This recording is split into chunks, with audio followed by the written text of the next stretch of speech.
ஆன்மீகம் ஆனந்தம் சேனலுக்கு உங்களை அன்போடு வரவேற்கிறேன். நம்ம சேனலை முதல் முறையாக பார்க்குறீங்கன்னா மறக்காமல் சப்ஸ்கிரைப் பண்ணிக்கோங்க. அப்போ தான் நீங்களும் எப்போதும் ஆன்மீக விஷயங்களோட இணைஞ்சிருக்க முடியும். இந்த பதிவில் அபிராமி அன்னையை போற்றி பாடி துதிக்கக்கூடிய அபிராமி ஸ்தோத்திரத்தை பார்க்க போகிறோம். இந்த அபிராமி ஸ்தோத்திரத்தை துதித்து பாடும்போது கல்வி ஞானம் வளரும், திருமண தடை நீங்கி மாங்கல்ய பாக்கியமும் கிடைக்கும், எதிரிகளின் தொல்லை நீங்கும், நோய்கள் பயம் துன்பங்கள் குறைந்து மன அமைதியும் கிடைக்கும். இவ்வளவு பலன்களையும் கொடுக்கக்கூடிய அபிராமி ஸ்தோத்திரத்தை இந்த பதிவில் நாம் பார்க்கலாம். ஓம் ஸ்ரீ குருப்யோ நமஹ. நமஸ்தே லலிதே தேவி ஸ்ரீமத் சிம்ஹாசனேஸ்வரி பக்தானாமிஷ்டதே மாதः அபிராமி நமோஸ்துதே. சந்திரோதயம் கிருதவதி ताटंकेन महेश्वरी आयुर्देहि जगन्मातः अभिरामी नमोस्तुते. सुधा गटेश श्रीकान्ते शरणागतवत्सले आरोग्यं देहि मे नित्यम् अभिरामी नमोस्तुते. कल्याणि मङ्गलं देहि जगन्मङ्गलकारिणी ऐश्वर्यं देहि मे नित्यम् अभिरामी नमोस्तुते. चन्द्रमण्डलमध्यस्थे महात्रिपुरसुन्दरी श्रीचक्रराजनिलये अभिरामी नमोस्तुते. राजीवलोचने पूर्णे पूर्णचन्द्रविधायिनी सौभाग्यं देहि मे नित्यम् अभिरामी नमोस्तुते. गणेशस्कन्दजननी वेदरूपे धनेश्वरी विद्यां च देहि मे कीर्तिम् अभिरामी नमोस्तुते. सुवासिनी प्रिये मातः सौमाङ्गल्यविवर्धिनी माङ्गल्यं देहि मे नित्यम् अभिरामी नमोस्तुते. मार्कण्डेय महाभक्त सुब्रह्मण्य सुपूजिते श्रीराजराजेश्वरी त्वं हि अभिरामी नमोस्तुते.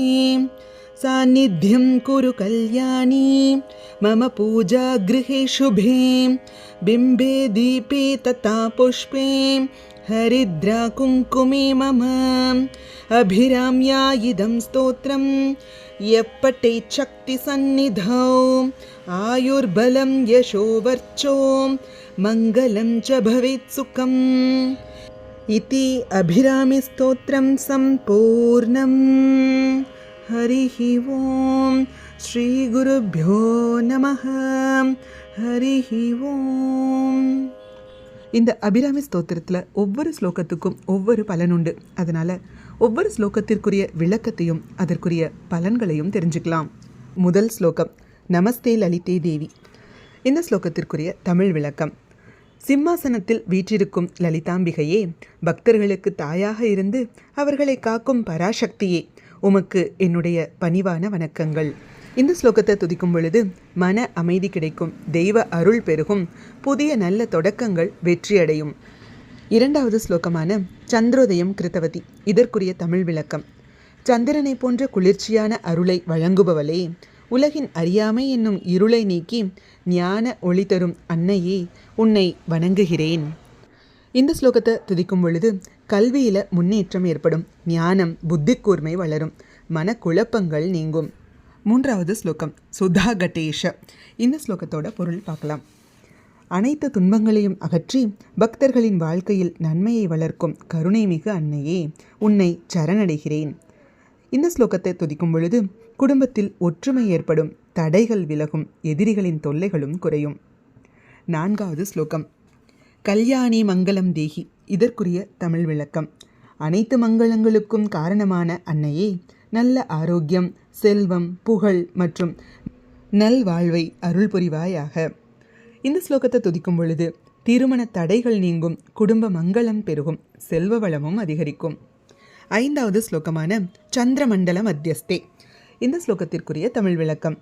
சந்திரமண்டலத்தின் நடுவில் ஒளிரும் பராசக்தியே, பக்தர்களின் மனதை தூய்மையாக்கி உயர்ந்த ஆன்மீக நிலைக்கு அழைத்துச் செல்பவளே. இந்த ஸ்லோகத்தை துதிக்கும் பொழுது மன அமைதி கிடைக்கும், தியானத்தில் முன்னேற்றம் கிடைக்கும், ஆன்மீக வளர்ச்சியும் உண்டாகும். 6வது ஸ்லோகமான ராஜீவலோச்சனே பூர்ணே இதற்குரிய தமிழ் விளக்கம்.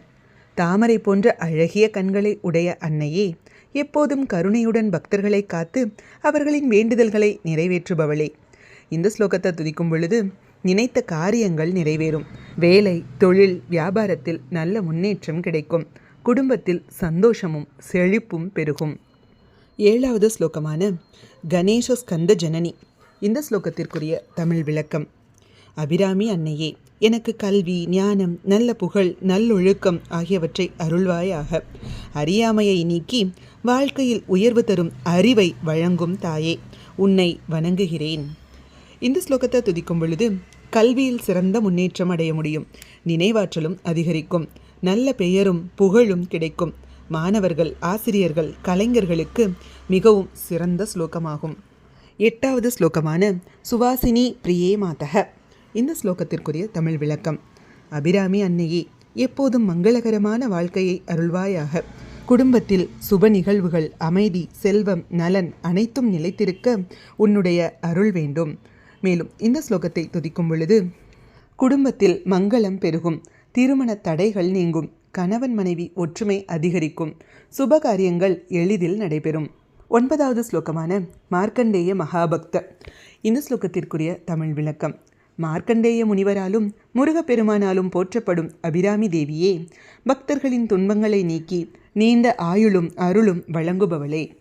இந்த ஸ்லோகத்தை துதிக்கும் பொழுது ஆயுள் விருத்தியடையும். நோய் நிவாரணம் அடையும். விபத்துக்களிலிருந்து பாதுகாப்பும் கிடைக்கும்.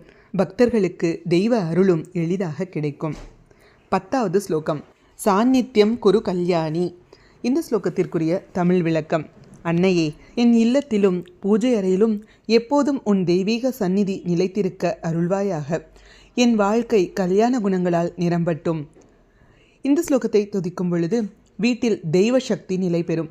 மன அமைதி கிடைக்கும். எதிர்மறை சக்திகள் விலகும். குடும்பத்தில் ஒற்றுமை வளம் பெருகும். 11வது ஸ்லோகம் அபிராமியா இதம் ஸ்தோத்திரம் இந்த ஸ்லோகத்திற்குரிய தமிழ் விளக்கம். இந்த அபிராமி ஸ்தோத்திரத்தை பக்தியுடன் தினமும் பாராயணம் செய்பவர்கள் அன்னையின் அருளை பெற்று எல்லா நன்மைகளையும் அடைவார்கள். இந்த ஸ்லோகத்தை துதிக்கும் பொழுது மன அமைதி, செல்வம், ஆரோக்கியம் மேம்படும். கல்வி, திருமணம், சந்தானம், தொழில் ஆகியவற்றில் முன்னேற்றம் கிடைக்கும். இறுதியில் மோட்ச பாக்கியமும் கிடைக்கும். இந்த ஸ்லோகங்களை எல்லாம் தினமும் பக்தியுடன் பாராயணம் செய்து வந்தால் அபிராமி அன்னையின் அருளால் வாழ்க்கையில் மங்களம், வளம், ஞானம் மற்றும் ஆன்மீக முன்னேற்றமும் கிடைக்கும். இந்த ஸ்லோகத்தை அதிகாலையில் அல்லது மாலை நேரத்தில் விளக்கு ஏற்றி அபிராமி அன்னையை மனசில் தியானித்து பாராயணம் செய்யலாம். செவ்வாய், வெள்ளிக்கிழமைகளில் மற்றும் பௌர்ணமி நாளில் பாராயணம் செய்கிறது மிகவும் சிறப்பான பலன்களை கொடுக்கும். சிவப்பு அல்லது வெள்ளை மலர்களால் அர்ச்சனை செய்து குங்குமம் சமர்ப்பித்து பாராயணம் செய்யும் பொழுது சிறந்த பலன்களை பெற முடியும். இந்த பதிவு உங்களுக்கு பயனுள்ளதுன்னு நினச்சிங்கன்னா உங்கள் ஃப்ரெண்ட்ஸ் அண்ட் ரிலேட்டிவ்ஸ்க்கும் ஷேர் பண்ணுங்கள். மறக்காமல் சப்ஸ்கிரைப் பண்ணிக்கோங்க.